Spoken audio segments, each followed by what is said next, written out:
और यहाँ पर जो रेलवे का बड़ा मसला है जो सुप्रीम कोर्ट में है, पलायन की रिपोर्ट आपने पढ़ी होगी, कितनी बड़ी संख्या में लोग पलायन कर गए।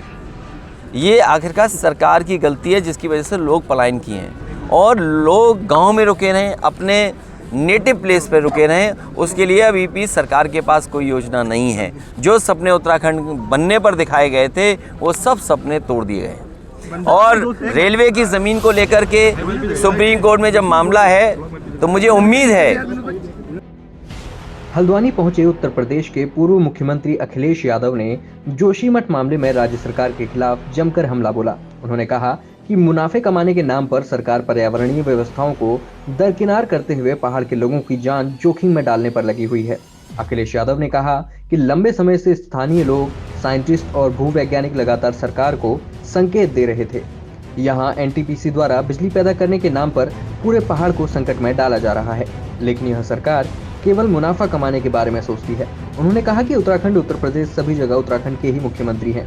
ऐसे में उत्तराखंड के लोगों पर ही संकट आ रहा है। इससे पहले केदारनाथ से भी इस सरकार ने कुछ नहीं सीखा। वहीं अखिलेश यादव ने राहुल गांधी को भारत जोड़ो यात्रा पर पूछे गए सवाल पर कहा कि भारत जोड़ो यात्रा कांग्रेस का अपना राजनीतिक कार्यक्रम है। उन्होंने मुझे आमंत्रण दिया, इसके लिए मैंने राहुल गांधी जी को धन्यवाद दिया, लेकिन हमारी राजनीतिक पार्टी की अपनी मर्यादा है। वहीं दूसरी तरफ आगामी 2024 के चुनाव को लेकर उन्होंने कहा कि 24 के चुनाव से पहले अभी बीजेपी के 22 की ही घोषणाएं पूरी नहीं हुई हैं। ऐसे में इस बार उत्तर प्रदेश से ही भाजपा केंद्र की सत्ता में आई थी और उत्तर प्रदेश से ही भाजपा बेदखल होगी और समाजवादी पार्टी ही इसकी शुरुआत करेगी। मैं ये कहना चाहता हूँ, भारतीय जनता पार्टी का 22 खत्म नहीं हुआ है। इनका घोषणा पत्र उठाइए। इन्होंने जो वादे 24 के लिए किए थे 24 तक पूरे नहीं हुए, 23 चल रहा है और 24 में चुनाव है। इसलिए हमारे आपके लिए तो 23 शुरू हो गया है, लेकिन बीजेपी का अभी 22 नहीं खत्म हुआ, क्योंकि 22 खत्म अगर वो कर देंगे तो उन्हें वादे पूरे करने पड़ेंगे। न किसान की आमदनी बढ़ी है। जहाँ तक रणनीति का सवाल है, आज महंगाई चरम सीमा पर है। चाहे वो डीजल हो, पेट्रोल हो, ज़रूरत की चीज़ें हों, दवाइयाँ हों, आपकी हर चीज़ महंगी हो गई है। और जब महंगाई बढ़ा रही है सरकार और प्राइवेटाइजेशन कर रही है, जिस तरीके से कुछ लोगों को इतना मौका दे रहे हैं कि पूरा बाज़ार उनके हाथ में चला जाए। अगर पूरा बाज़ार उनके हाथ में चला जाएगा तो वो तय करेंगे कि उन्हें मुनाफा कितना चाहिए। याद कीजिए, एक केवल कंपनी आई थी, ईस्ट इंडिया कंपनी, एक कानून ने उसे सरकार बना दिया। ये सरकार ऐसी है कि लगातार ऐसे कानून बना रही है जो हर चीज़ हमारी प्राइवेट के हाथ में जा रही है। चरम सीमा पर महंगाई, चरम सीमा पर बेरोजगारी, और जो बड़े बड़े सपने दिखाए थे कि हम 1 करोड़ नौकरी दे देंगे, वो कहाँ है? स्मार्ट सिटी कहाँ है? पूरे देश में पहले प्रधानमंत्री तो नहीं हैं जिन्होंने सफाई के बारे में कुछ कहा हो, लेकिन देश के पहले प्रधानमंत्री थे जिन्होंने झाड़ू उठाया। आज बताइए, सड़कों के किनारे क्या कूड़ा ख़त्म हो गया? आप जो डीजल पेट्रोल खरीदते होंगे, सेस देते हैं आप स्वच्छ भारत के नाम पर। स्मार्ट सिटी बताइए आपका कौन सा बना है? क्या नैनीताल स्मार्ट सिटी बन गया? क्या हल्द्वानी स्मार्ट सिटी बन गया आपका? क्या देहरादून स्मार्ट सिटी बन गया? और कितना घोटाला हो रहा उत्तराखंड में। जितना छोटा स्टेट उतना बड़ा घोटाला। मैं तो दंग रह गया जब मैंने इंडिया टुडे में रिपोर्ट पढ़ी यहाँ की नौकरी देने की व्यवस्था का, कि नौकरी देने की व्यवस्था क्या है। तो उसमें जो पढ़ने को मिला, और उसमें यही मिला कि अगर पुरानी सरकार ने भ्रष्टाचार किया तो हम भी भ्रष्टाचार करेंगे। तो ये सबसे बड़ा सवाल है, चाहे नौकरियां हों। हाँ, उन्हीं भर्तियों की बता रहा हूँ मैं, उन्हीं भर्तियों में।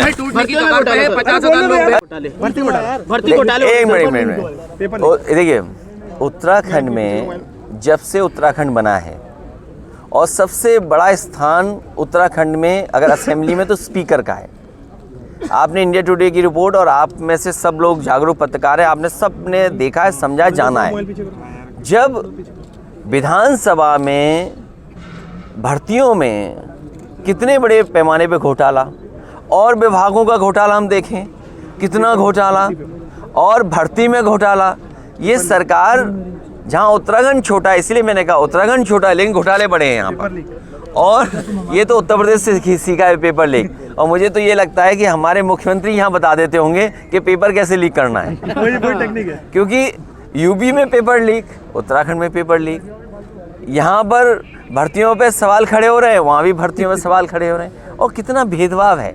इसलिए हम तो ये कहेंगे कि हमारे जो मुख्यमंत्री जी हैं उन्हें उत्तराखंड बुला लो, और नहीं बुला रहे हो तो उत्तराखंड के हमारे मुख्यमंत्री जो उत्तर प्रदेश में हैं उनसे कहो कि उत्तराखंड के लिए नौकरी रोजगार में भी कुछ आरक्षण दे दें। अरे नहीं, और यहाँ पर जो रेलवे का बड़ा मसला है जो सुप्रीम कोर्ट में है, पलायन की रिपोर्ट आपने पढ़ी होगी, कितनी बड़ी संख्या में लोग पलायन कर गए।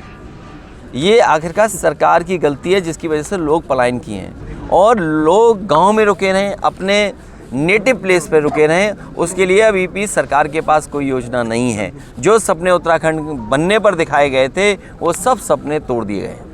और रेलवे की ज़मीन को लेकर के सुप्रीम कोर्ट में जब मामला है तो मुझे उम्मीद है कि कोर्ट गरीबों के पक्ष में, और जो लोग इतने दिनों से रह रहे हैं, कई वर्षों से रह रहे हैं, उनके पक्ष में ही फैसला आएगा।